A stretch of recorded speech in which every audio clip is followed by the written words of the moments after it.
Bonjour et bienvenue sur cette vidéo intitulée « Devenir maître formateur ». Il peut arriver qu'au bout d'un certain nombre d'années d'enseignement, vous ayez des envies de changement ou d'évolution professionnelle. Le métier de professeur des écoles offre comme perspective d'évolution l'emploi de maître formateur, qu'il convient d'évoquer ici. Qu'est-ce qu'un maître formateur? Les maîtres formateurs accomplissent à la fois une mission d'enseignement ou d'éducation auprès d'élèves, en leur qualité d'enseignants, et une mission de formation auprès d'adultes, en leur qualité de formateurs. Ces deux responsabilités font d'eux des experts de la pratique de la classe, du suivi des élèves et de l'articulation entre savoir théorique et pratique. En leur qualité de formateurs, ils participent d'une part à la formation initiale des enseignants stagiaires accueillis au sein des INSP, et d'autre part, à la formation continue des personnels enseignants et d'éducation dans le cadre des plans académiques et départementaux de formation auxquels les INSP contribuent. Quelles sont les missions du maître formateur? En ce qui concerne la formation initiale, les maîtres formateurs prennent en charge le tutorat des professeurs des écoles stagiaires avec un suivi et des visites en classe.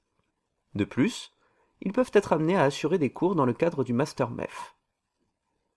En ce qui concerne la formation continue, ils peuvent être sollicités pour participer au plan de formation continue des enseignants, notamment de ceux en début de carrière.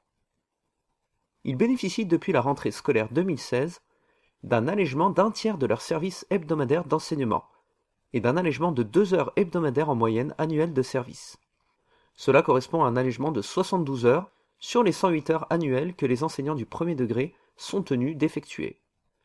La rémunération du maître formateur est augmentée de 1 250 € par an. Comment devenir maître formateur? Les maîtres formateurs sont des enseignants du premier degré, titulaires du CAFIPEMF. Il s'agit du certificat d'aptitude aux fonctions d'instituteur ou de professeur des écoles maître formateur. Pour l'obtenir, il est nécessaire de passer une épreuve d'admissibilité et 2 épreuves d'admission. L'épreuve d'admissibilité consiste en un entretien avec le jury. L'entretien s'appuie sur un dossier fourni par le candidat, lequel comprend un rapport d'activité, 5 pages maximum, hors annexe, et le rapport d'inspection. L'entretien prend la forme d'un exposé de 15 minutes suivi d'un échange de 30 minutes avec le jury. Après les entretiens, le jury dresse la liste des candidats autorisés à se présenter aux épreuves d'admission, par ordre alphabétique, et transmet, à la demande des candidats, la grille d'évaluation renseignée. Le candidat admissible entre dans un cursus de certification accompagné dans le cadre du plan académique de formation. Il est associé à l'accompagnement d'un étudiant inscrit en master, métier de l'enseignement, de l'éducation et de la formation, d'un fonctionnaire stagiaire ou à l'animation d'actions de formation auprès d'un maître formateur référent. Il se forme progressivement en participant au travail collaboratif entre tuteurs et en accédant aux ressources et aux formations spécifiques proposées en académie. L'épreuve d'admission comporte 2 épreuves, une épreuve de pratique professionnelle suivie d'un entretien, ainsi qu'un mémoire professionnel et sa soutenance. Les candidats ayant choisi une certification avec option présentent obligatoirement l'épreuve de pratique professionnelle dans le cadre de l'option choisie.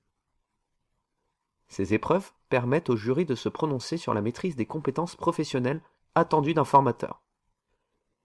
L'épreuve de pratique professionnelle consiste au choix du candidat, soit en une analyse de séance d'enseignement, soit en l'animation d'une action de formation. Dans les 2 cas, l'épreuve se déroule en présence de 2 examinateurs qualifiés.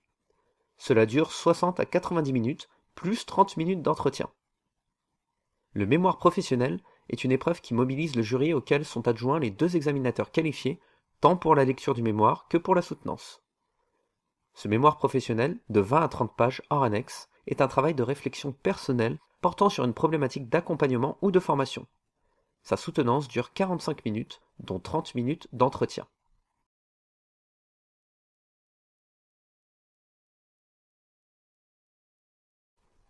Merci d'avoir regardé cette vidéo.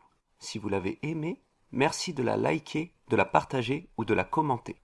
Si ce n'est pas déjà fait, n'hésitez pas à vous abonner à la chaîne. On se retrouve très bientôt pour une prochaine vidéo.